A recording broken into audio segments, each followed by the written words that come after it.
जब भी हम म्यूचुअल फंड में इन्वेस्टमेंट की बातें करते हैं, हमारे सामने दो मोड ऑफ इन्वेस्टमेंट आती है, दैट इज लमसम, और दूसरा है एसआईपी या एसटीपी मोड ऑफ इन्वेस्टमेंट।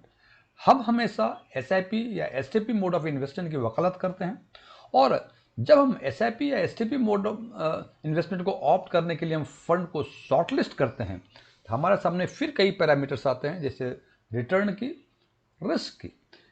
यदि हम रिटर्न के बेसिस पर फंड को शॉर्टलिस्ट करना चाहते हैं, तो हमारे सामने फिर एक समस्याएं आती हैं। जैसे म्यूचुअल फंड इन्वेस्टर्स में हमेशा कहा जाता है कि टाइम होरिजन हमेशा लंबा होना चाहिए, और इसलिए यदि 10 या 15 साल के टाइम होरिजन के हिसाब से उस फंड्स का XIRR यानी एसआईपी या एसटीपी मोड ऑफ इन्वेस्टमेंट का रिटर्न यदि देखते हैं, और उसके बेसिस पर जब फंड को शॉर्टलिस्ट करते हैं, तो कुछ फंड को शॉर्टलिस्ट करते हैं और उन फंड का रिटर्न यदि 3 इयर्स और 5 इयर्स के XIRR के बेसिस पर देखते हैं, तो हमें लगता है कि 10 इयर्स के बेसिस पर जिस फंड को सेलेक्ट किया था हमने, उन फंड का 3 और 5 इयर्स का XIRR काफ़ी खराब है दूसरे फंड्स के कंपैरिजन में।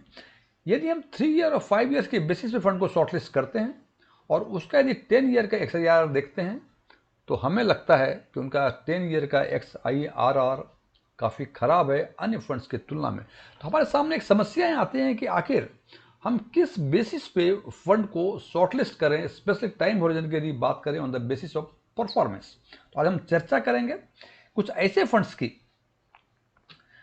जिनका 10 इयर्स का XIRR 20% से अधिक था, और उस लिस्ट में मैक्सिमम 26% का रिटर्न दिया था।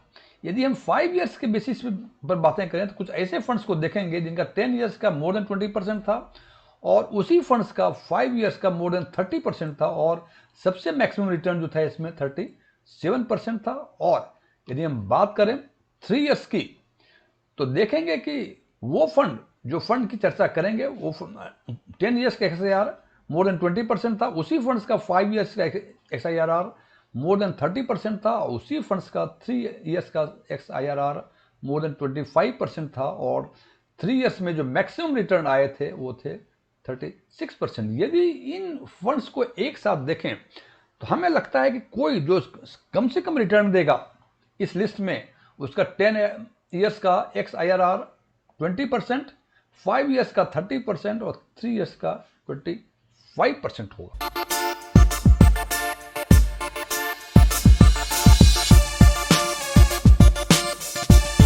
यदि मेरा ये वीडियो आपको पसंद आए, इसे लाइक करें, अपने फ्रेंड्स के साथ शेयर करें। कुछ चीज़ें अच्छी लगी हो कमेंट करके बताएं, कुछ चीज़ें अच्छी नहीं लगी हो इसके बारे में ज़रूर बताएं। और यदि आप पहली बार हमारे चैनल को विजिट कर रहे हैं, तो सब्सक्राइब करें और बगल में बेल आइकन को जरूर दबाएं, ताकि हमारे सभी नए वीडियो की नोटिफिकेशन आपको लगातार मिलती रहे। S1 टेक्सफिन में आपका एक बार फिर से स्वागत है। मेरा नाम DM झा है। तो चलिए सबसे पहले हम देखते हैं कि वो फंड्स कौन कौन, वो 10 फंड कौन कौन से हैं।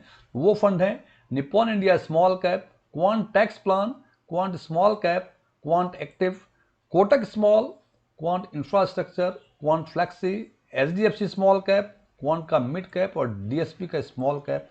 और यदि इन 10 फंड्स का 3 इयर्स के XIRR की बातें यदि करें, तो हम देखते हैं कि निप्पॉन का 37.43%, क्वांट का 26.9%, क्वांट का स्मॉल कैप 37.8%, कोटक का स्मॉल 25.93%। और इस तरह से 10 फंड का देखते हैं कि हाँ, और इसमें एक चीज हमें दिखाई देता है कि कोई भी फंड इसमें ऐसा नहीं है जिनका रिटर्न 25.93% से कम है। ये सबसे कम रिटर्न है। और इस 10 लिस्ट में यदि बात करें कि सबसे अधिक किसने रिटर्न दिया है, तो वो है क्वांट का स्मॉल कैप, जिन्होंने 37.8% दिया है, और सबसे कम 25.13 है जो क्वांट का एक्टिव फंड है 3 इयर्स के टाइम। और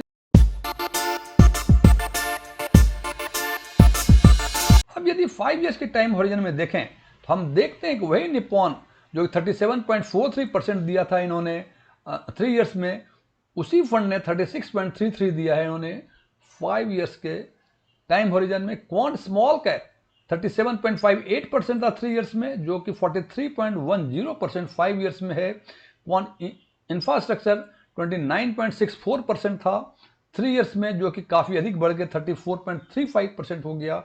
और क्वांट एक्टिव फंड जो 3 इयर्स के टाइम होरिजन में सबसे कम रिटर्न दिया था, वो भी 6.31% का रिटर्न दिया है 5 ईयर्स के टाइम होरिजन ने। और इसी हिसाब से यदि बात करें हम क्वांट मिड कैप की, तो 3 ईयर्स में उन्होंने 32.6% दिया था और ये बढ़ के 5 ईयर्स में 33.82% हो गया। अब यदि हम 5 ईयर्स के टाइम होरिजन में हम देखें कि सबसे इन फंड्स में से सबसे अच्छा रिटर्न किसने दिया था, तो वो था, यहां भी देखते हैं, क्वांट का स्मॉल कैप फंड था, जिन्होंने 3 ईयर्स के टाइम होरिजन में भी 37.58% दिया था।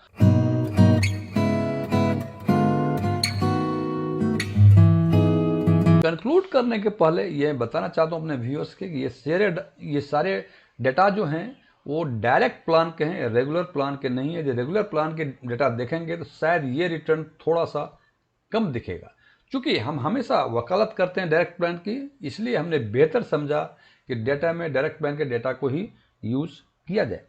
अब इन डेटा को एक साथ देखने से ये पता लगता है कि यदि हम इन फंड में से किसी फंड में 3 साल पहले या 5 साल पहले या 10 साल पहले हम इन्वेस्ट किए होते एसआईपी में, तो हमें इसका रिटर्न आज के दिन में इस तरह से मिलता। हालांकि डिसीजन के लिए, हालांकि ये कहा जाता है रिटर्न के एनालिसिस में कि XIRR यानी एसआईपी का रिटर्न जो होता है वो सबसे सटीक रिटर्न होता है, बिकॉज ये मार्केट के वोलेटिलिटी को या तो मंथली या क्वार्टरली या फोर्टनाइटली या डेली या वीकली, जिस फ्रीक्वेंसी में आपका सिस्टमेटिक इन्वेस्टमेंट प्लान है, उस वोलेटिलिटी को फेस करके रिटर्न सामने आता है। सो करीब करीब माना जाता है कि XIRR का return depending upon their frequency ये काफ़ी सटीक रिटर्न होता है। लेकिन ये बात भी सच है कि फंड के सिलेक्शन करने में केवल यही डेटा सफिशिएंट नहीं है, इसके अलावे भी कई सारे डेटा हैं, जैसे रिस्क की एनालिसिस करना है या कुछ और टेक्निकल पैरामीटर्स हैं। हालांकि ये बात बिल्कुल सच है, यदि ये फंड को सिलेक्ट करने के क्रम में यदि इन डेटा को आप ध्यान में रखेंगे तो निश्चित रूप से जो फंड सिलेक्ट करेंगे उसमें बेहतर रिटर्न मिलने की संभावनाएं बिल्कुल अधिक है।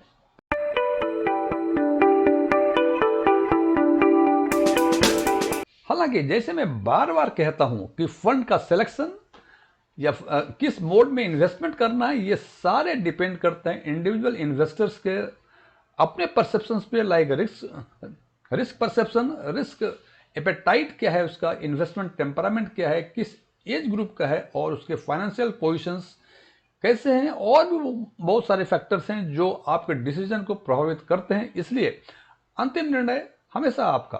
Thank you.